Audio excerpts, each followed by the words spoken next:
Hello, my friends. Today I am starting the book, The City Inside by Samit Basu. Samit Basu is an Indian novelist. He's published several novels in a range of speculative genres, all critically acclaimed and best-selling in India. He wrote the Simaquin Prophecies. The City Inside was shortlisted as Chosen Spirits for the JCB Prize, India's biggest literary award. So already I'm thinking that there's going to be a lot of literary fiction in this. He also works as a director, screenwriter for Netflix, a comics writer, and a columnist. He lives in Delhi, Mumbai, and on the internet. All right, so The City Inside, we have some people on the back here like Lavi Tidhar, KJ Charles, Indra Das, and Kate Elliott praising the book. So let's see what this book is about. Joey is a reality controller in near future Delhi. Her job is to supervise the multimedia, multi-reality live streams of Indy, one of South Asia's fastest rising online celebrities, who also happens to be her college ex. Joey's job gives her considerable cultural power, but she's too caught up in day-to-day crisis handling to see this or to figure out what she wants from her life. Rudra is a recluse estranged from his wealthy and powerful family, now living in an impoverished immigrant neighborhood. When his father's death pulls him back into his family's orbit, an impulsive job offer from Joey becomes his only escape from the life he never wanted. But as Joey and Rudra become enmeshed in multiple conspiracies, their lives start to spin out of control, complicated by dysfunctional relationships, corporate loyalty, and the never-ending pressures of surveillance capitalism. When a bigger picture begins to unfold, they must each decide how to do the right thing in a world where simply maintaining the status quo feels like an accomplishment.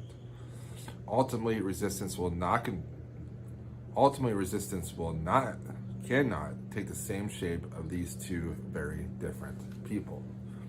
So it looks like there's going to be some corporate espionage type thriller vibes to this. So I'm looking forward to reading this. I have an hour before work.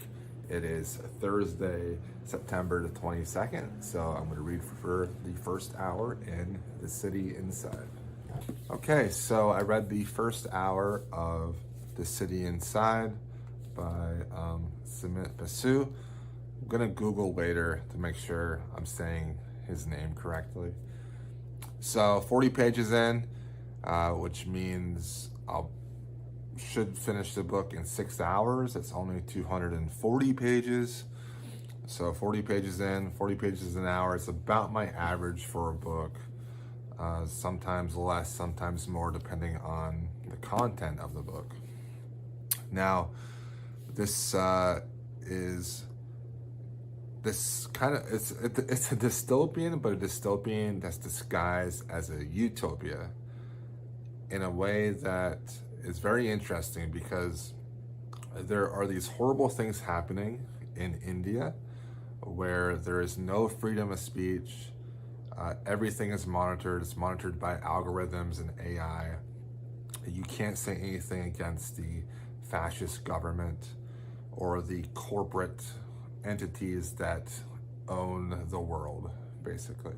So the idea of putting everything on social media about yourself and all your ideas and all of your thoughts on politics and criticizing people, it's no longer the case. You can get in trouble, you can get killed by doing those things. So what has happened is that people are now performing their lives, and this performance of their lives has taken social media to an area where it is even more so than now, where it is kind of just a distraction for people, where they don't think about the real world. They are only involved in this fake performance world. And our main character, Joey, she has a job working for one of these huge corporations. It's called The Flow. and she works for her ex-boyfriend, who is a flow star that puts out this very produced content that isn't genuine or authentic. Genuine, authentic content has gone away because everyone wants to be this type of corporate, processed entertainer and performer. And I can see how this book is making commentary of the current social media and entertainment industry, where it is becoming a little bit more scary for people to talk about their real thoughts on things. And it's not even a political thing, it's whoever is in power with these corporations, with these companies, and what they deem to be appropriate or not. And I've noticed a change in social media the last 5 years or so, where it has become more performance-based and less authentic based, where authenticity was the thing that really was popular like 5 years ago. Now it is more of this really high produced content that is almost like mini documentaries, and which is cool to watch, but there is a performance aspect of social media now that I know for myself makes me uncomfortable. So I'm enjoying this book so far. It is very deep. Every sentence has something to say about the world, about the characters. There's not one throwaway word at all, and it's fantastic so far. I'm really enjoying it, and I'm looking forward to getting off work and reading more. So yeah, that's so far. That is my thoughts on The City Inside. Great start, highly promising. Okay, so it is Friday evening. I started The City Inside by Samit Basu yesterday, Thursday morning, and I only read that 1 hour that you just saw. And I haven't had a chance to come back to it until Friday evening. It's about 7:30. I'm hoping to spend about 3 hours until probably I go to sleep on this Friday reading this book. I'm hoping to get 3 hours in, which would be about maybe 120 pages or so. If I hit 100 pages, I'll be happy, but the goal is 120 before I fall asleep. So we'll see, and I hope to enjoy it some more. I can't think of a better thing on a Friday night than spending my time doing the thing I love the most, which is reading, and reading this book, The City Inside by Samit Basu. So I finished the first hour of the Friday reading, and we're introduced to a new character in The City Inside called Rudra, and he is the son of the uncle that died. So Joey's uncle that passed away, he is that son, and his father was kind of like this shady character that embezzled money and did a lot of illegal activities. But also Rudra is this like countercultural individual that doesn't really want to impress people. He just wants to like live a very mundane, normal life without caring about what other people think of him. And so he was at the wake of his father, and he was going to be given a job at this corporation that he was totally against because he was his father's son. And Joey came to the rescue and offered him a job at the Flow company, working with the man that Joey works for, who is Indy. Now, we have some interesting quotes that I wanted to say. There was one that I thought was interesting where Indy, as the Flow star, was showing a performance of some sort, and Rudra made this comment that it is like he is living his life in third person, where he is only concerned about how other people view him, So he then views himself as somebody outside of his body instead of like a first person view, which I thought was pretty a profound statement. I thought it was really interesting. There was also another one, and this was from the like fake girlfriend of Indy. Her name is Tara. They basically tried to figure out a way to boost the ratings of sorts on the flow by having a girlfriend. And she is pitching them ideas, but she says this.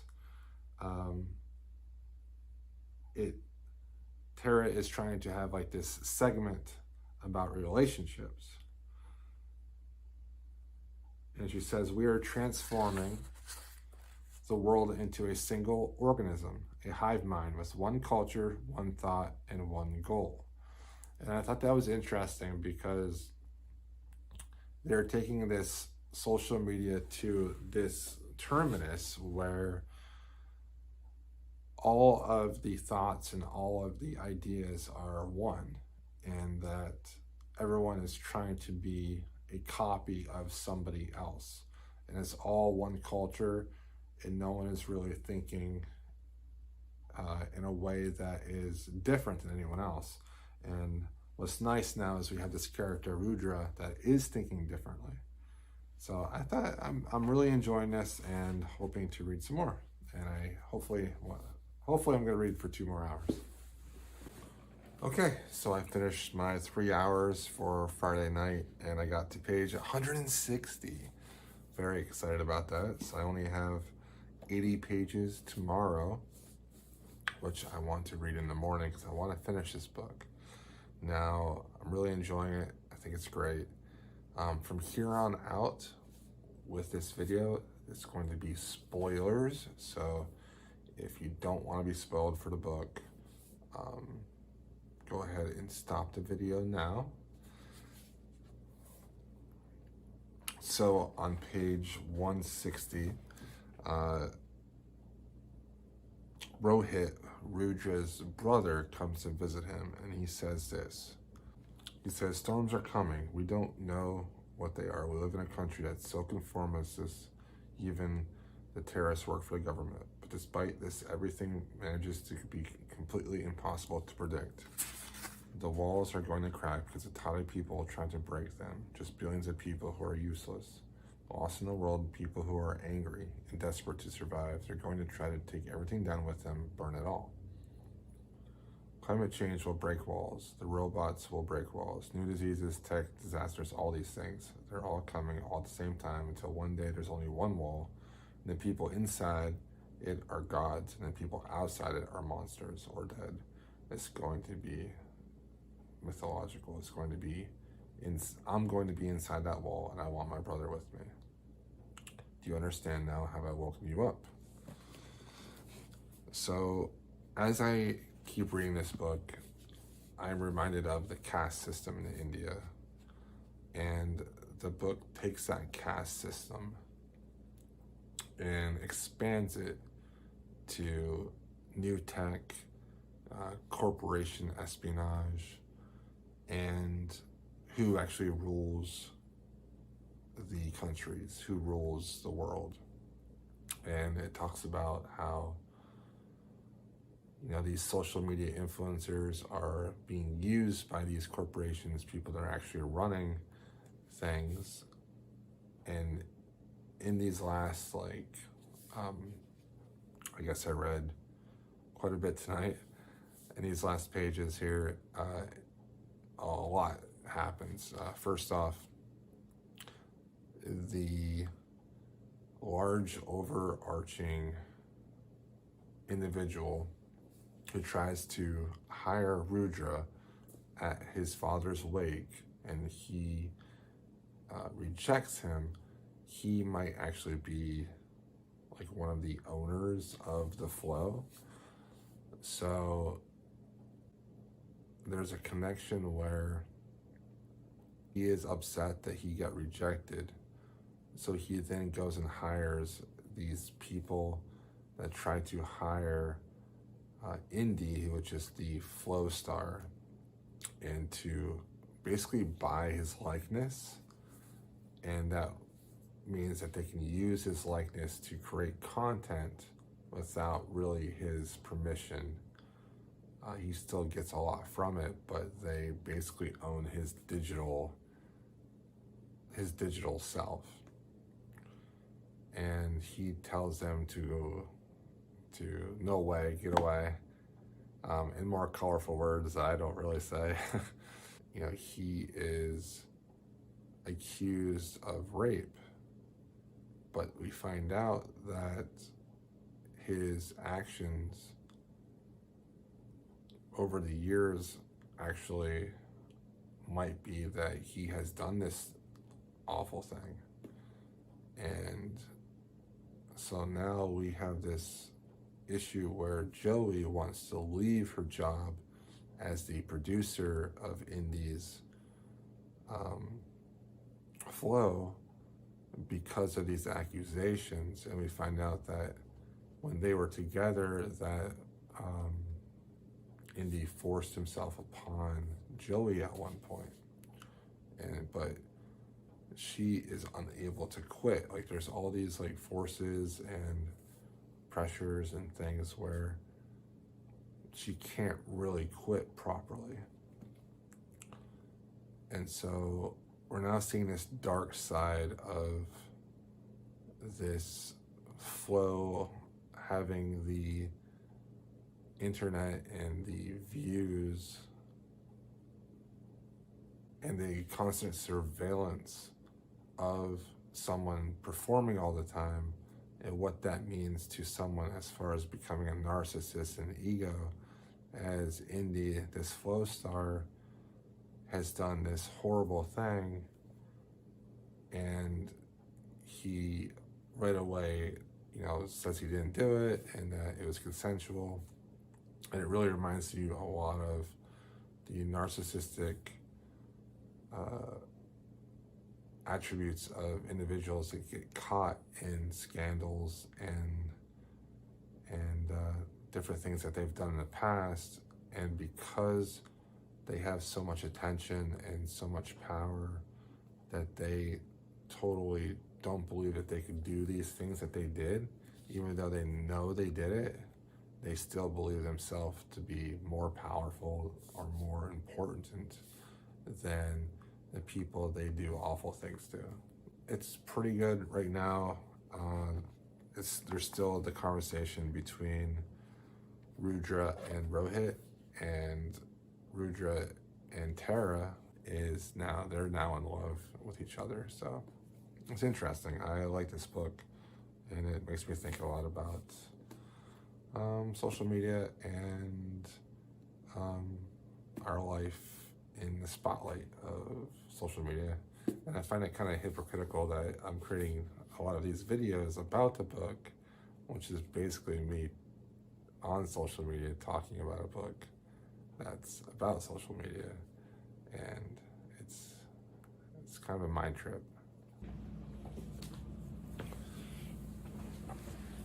All right, so it is now Saturday, the 24th, 2022. I have 80 pages left in Samit Basu's The City Inside.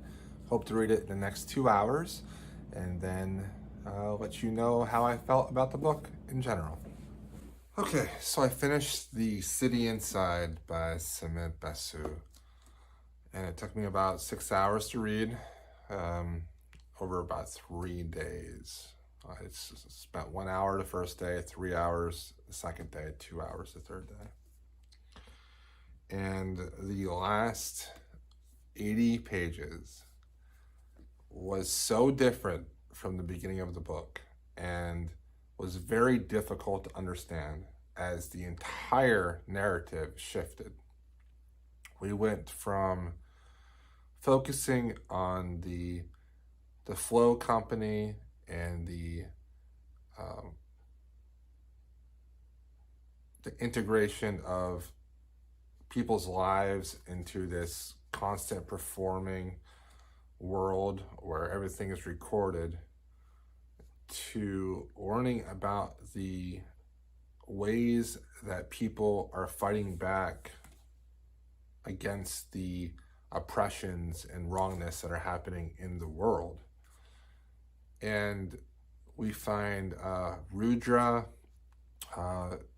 taken in by one of the women that is wanting to bring down a lot of these illegal outfits that are doing things like gene splicing and doing things where people are consumed, basically, be it in sex trafficking, slavery, using people for experiments, organ harvesting, like these really dark things. And so his father that died was a part of all that, and his brother now is all part of that. So he's now trying to bring down that operation. We don't really see that come to fruition at the end, but we know where it's heading. And then we have Joey, and she is trying to find Rudra and trying to find, I think her name was Zaria or Zara, something like that. And she finds herself in like this whole other world of Delhi where it's much more gritty and almost cyberpunk in a way, where they are trying to take down the fascist strongholds that are in this country, the corporate stranglehold that is on the people of India. And it's just such a different part of the novel. It feels like an entirely different novel, but it's the same. And I think what Samit Basu is saying in this is that there are multiple perspectives and cities inside what we think is going on. So there are multiple things going on in this world. There is starvation, there is plague, there are millions of people being killed for genocide, natural disasters, all these horrible things happening. However, all they want to do is watch their favorite flow stars perform, and as the flow stars live this luxurious life, to be completely engrossed in this fictional world where they can pretend that all these things aren't happening. And then another layer inside would be where all the people are trying to fight back. They're trying to gain some traction. They are risking their lives to try to overcome these governments and these companies that just completely control other people's lives. And it's a very interesting book because it made me think about how some of the companies in our lives, maybe it could be like Google, or it could be Apple, it could be Twitter, it could be TikTok, and how those corporations are using us as data to shift and change the culture, and also to control the masses and to make them think how they want them to think. It's odd because at times the book has like a conservative and also a very progressive leaning all at the same time, and it's kind of like a brain melt almost, and you have to try to weed through it to see like, okay, what is Samit Basu saying here? What are the characters trying to do here? Who is in the right? What is right and wrong in this situation? How can I decipher what is right and wrong in this very entertainment-focused world of social media and this flow? It's just such an interesting novel that makes you think about all the aspects of us being connected and how we entertain and perform for people. And I really enjoyed this book. I thought it was great. The only thing is, I never connected to the story. The world is fascinating. The world is fantastic. It's so intricate and detailed. But there's really no, this is the conflict. These are the people to fix the conflict. This is a resolution. This is what happens. That's not that type of story. And that's okay. And I have to be okay with that. This was great. I liked it a lot.